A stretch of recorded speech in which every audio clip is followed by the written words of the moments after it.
से सब कलेक्टर मान सहित बीसी कथा जो जहाँ वाटर लगिंग हम जलबंदी हम जो लोक एभाकुएसन दरकार पड़ो जो खाଇବା दरकार पड़ो से सब आरेंजमेंट करेंगे ODRAF police personnel district administration मैंने सजग रहा सबू जिलापाल मान निर्देश देते आम भी विगत 3 दिन है आम जेहतु आम 3टा फ्लड देखिले सालंदी जलकार बैतरणी भी से बहुत आम परिश्रम कर दिन राति लगी पड़ी जहाँ बन्या फ्लड मैनेजमेंट बन्या परिचालन करने आम सजग रहीचु एवं भी रहीचु आमर जदि आशा करिबा आम महानदी में 9 लाख क्यूसेक्स फ्लड कर आसब तार जो सब शाखा नदी अच्छी राइट फ्रम आम जब ऊपर आड़ देखा लुणा करांडिया चिततोला पाइका महानदी सेडुआ तापर आपनकर आसब देवी कंदल एपटे आसो कुआखाई कुशभद्रा दया भार्गवी ये सब शाखा नदी महानदी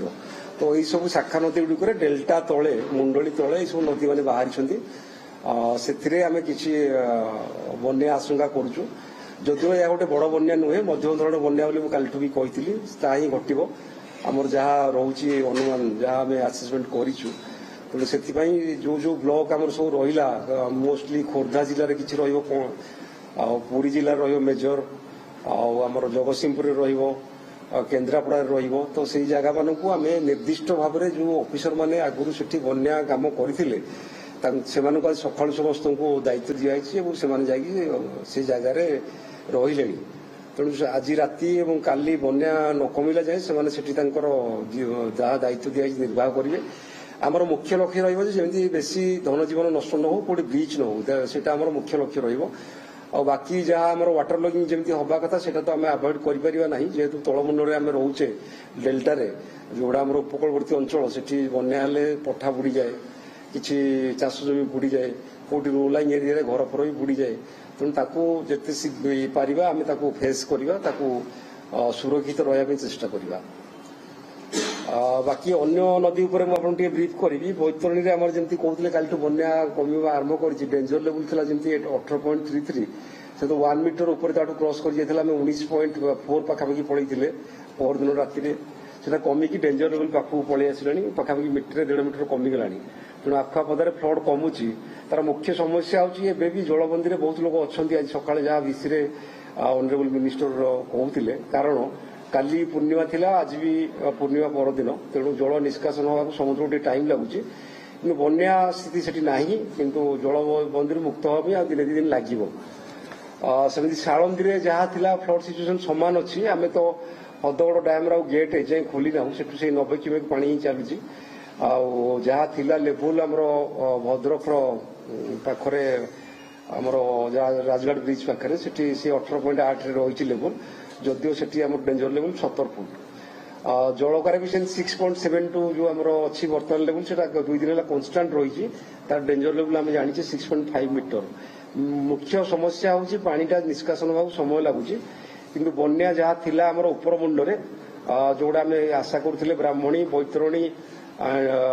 सालंदी जलका सेठू बन्या स्थिति तो कमिगला किंतु आम संपूर्ण भाव में जलबंदी मुक्ति हो पारिना आगे समय लगे बर्तमान है ब्राह्मणी में गोटे 8000 क्यूमेक फ्लड जाइला सेटा गतकाली राति भी सेठी पहुंचला सेटा कमिबा को आरंभ कलानी रेंगाली डैम रू जे आम पानी छाड़ी ना किंतु रेंगाली डैम रे जो 90% स्टोरेज हो गलानी आम भावुँ आज अपराह्न से गोटे मात्र गेट खोलू से 1650 क्यूमेक पानी निष्कासन हम तार प्रभाव प्राय रहा बन्या उपर कारण बन्या 5000 रू 8000 क्यूमेक उपर जल प्रवाह हेले ब्राह्मणी में आम विपदपूर्ण बोली कहीपर अन्य कुआडे सेमती किसी स्थिति खराब ना मेजर फोकस एवं तो महानदी पर करमती कहली तेणु आज राति और काली दिन सारा काली राति आमको सजग रहा पड़ो कारण जो आम जमी देखुचे एवं खैरमाल 7,90,000 क्यूसेक्स पानी प्रवाहित हो काली संध्या बेलू प्रवाहित है सेमती बरमूल भी 7.97 लाख क्यूसेक्स अच्छी मुंडल में जमी कहली 8.2 लाख क्यूसेक्स अच्छी वो आस्ते आस्ते बढ़ुची तेणु जेहेतु आमर आप जानते बरमूल ठीक लगे 12 ରୁ 24 घंटा खैरमाल बरमाल 18 घंटा तेणु से सब अंचल पानी जेहेतु 4-5 घंटा है निष्कासित होती ତେଣୁ ମୁଣ୍ଡଳିରେ ଆମର ଫ୍ଲଡଟା ପାଖାପାଖି 18 ରୁ 24 ଘଣ୍ଟା ସେଇ ଫ୍ଲଡ ରହିବ ବୋଲି ଆମେ ଆଶା କରିବା ଆଗକୁ। ଆଉ ଏଇ ଫ୍ଲଡର ଯୋଉ ବ୍ଲକ ଆଫେକ୍ଟେଡ ହେବ ତାର ଆମେ ଗୋଟେ ଲିଷ୍ଟ କରିଥିଲୁ, ଯେମିତିକି ଜଗତସିଂହପୁରରେ ଆମର ବିରିଡି କାଠଯୋଡି ପାଇଁ ହେବ, ବିଲୁଆଖାଇରୁ ବିରିଡି ଜଗତସିଂହପୁର କିଛି ଆଫେକ୍ଟେଡ ହେବ, ଦେବୀରୁ ନୂଆଗାଁ ବାଲିକୁଦା ଏରସମା ଆଫେକ୍ଟେଡ ହେଇପାରେ, ଆଉ କାଠଯୋଡି ସେଠୁ କଟକ ସଦର ନିଶ୍ଚିତ କହିଲେ କିଛି ଏରିଆ ଆଫେକ୍ଟେଡ ହେଇପାରେ, ପାଇକା ଯୋଗୁଁ ରଘୁନାଥପୁର ତିର୍ତ୍ତୋଲ କୁଜଙ୍ଗ କିଛି ଆଫେକ୍ଟେଡ ହେଇପାରେ। ସେମିତି ଆମର ରଣା ନଦୀରେ ତ ଆମେ ଜାଣିଛେ ବାଙ୍କି ଆମର ଯୋଉ ଅଛି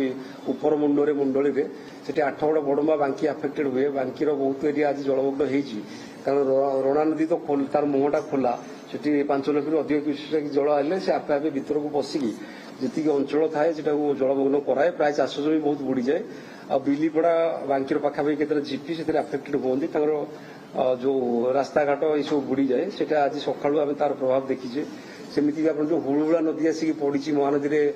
ଆଠଗଡ଼ ସାଇଡରୁ, ସେଠି ବି ତାଙ୍କର ଗୋଟେ ସମରସିବଲ ବ୍ରିଜ ଥାଏ, ତାପରେ 5 ଫୁଟ ପାଣି ଚାଲୁଛି ବୋଲି ଆମେ ଦେଖୁଛେ। ସେଇଟା ବି 6-7 ଲକ୍ଷ କ୍ୟୁସେକ୍ ଜଳ ହେଲେ ବୁଡିଯାଏ, ଗ୍ରାଜୁଆଲି ପାଣି କମିଲେ ସେଇଟା ଆଉ ଥରେ ରିଷ୍ଟୋର ହେଇପାରିବ। କିନ୍ତୁ ଆମେ ଆଶା କରୁଛେ ଯେହେତୁ ଆମେ 8 ଲକ୍ଷ ଉପରେ ବର୍ତ୍ତମାନ ଜଳ ପ୍ରବାହିତ ହେଉଛି ଏବଂ ଗ୍ରାଜୁଆଲି ବଢିକି 9 ଲକ୍ଷରୁ 9,50,000 କ୍ୟୁସେକ୍ ପାଣି ଆମେ ମୁଣ୍ଡଳିରେ ପାଇବା,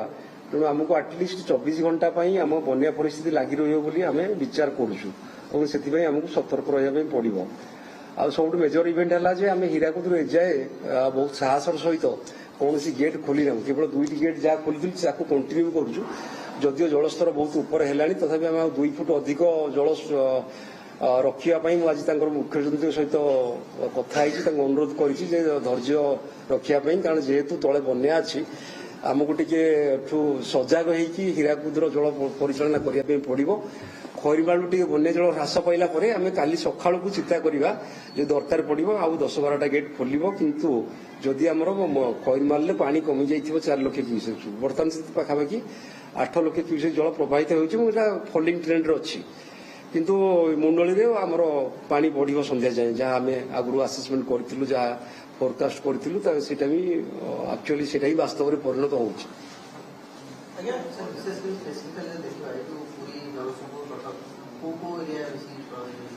ଜେନେରାଲି ତ ମୁଁ ପଢିଲି ବ୍ଲକର ନାଁ ସବୁ, ଆମେ ତ ଜାଣିଛେ ଖୋର୍ଦ୍ଧା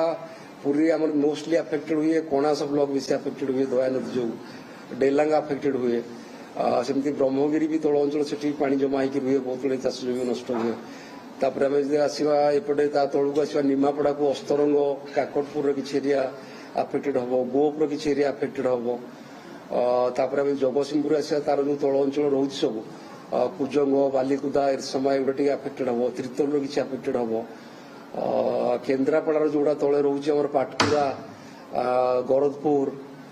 ଆମର ଯୋଉ ପାଇକା ନଦୀ ଅଛି, ଆଉ ଯୋଉଟା ଆମର କେନ୍ଦ୍ରାପଡାରେ ଅଛି ଲୁଣା ଆଉ ଚିତ୍ରକୋଳା, ତା ଯୋଗୁଁ ବି ଯୋଉ ତଳ ଅଞ୍ଚଳ ରହିଛି ଆଳି,